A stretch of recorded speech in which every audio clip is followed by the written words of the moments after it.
Adacık dünyada sabretmeli oluyor. Ey Müslüman, ey mümin, ey cavan dost. Çay içip bolyan, demleyençe sabretmeli. Su kaynayança sabretmeli. Acıqyan, nahar pişiyança sabretmeli. Çörek, yoğurt pişiriyança sabretmeli. Hamir, öğünalyança sabretmeli. Meyve pişiyança sabretmeli. Gün yaşanını birdat bolacak, yaşayança sabretmeli. Şimdi hal akşamda danatyanını birdat edecek, danatyança sabretmeli.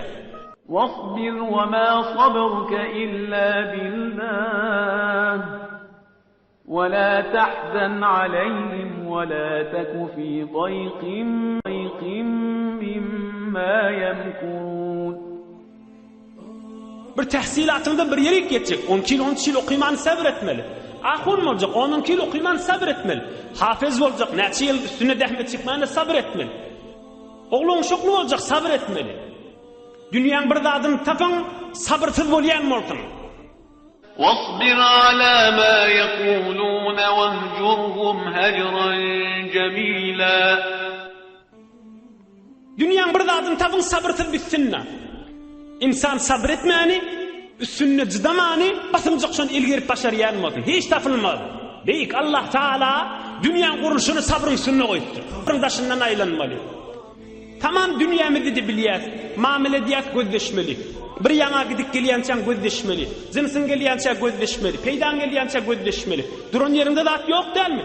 Lahme deyip dinimide gelinne sabrımı deyip. Ödümden çürüyümden nasihat, ve siz doğullamada nasihat.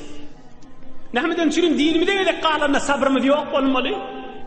Beyik pek Allah Teala'nın rızayetinden çürüyüm. Cennetten çürüyüm. Öz hoşluğumuzdan çürüyüm.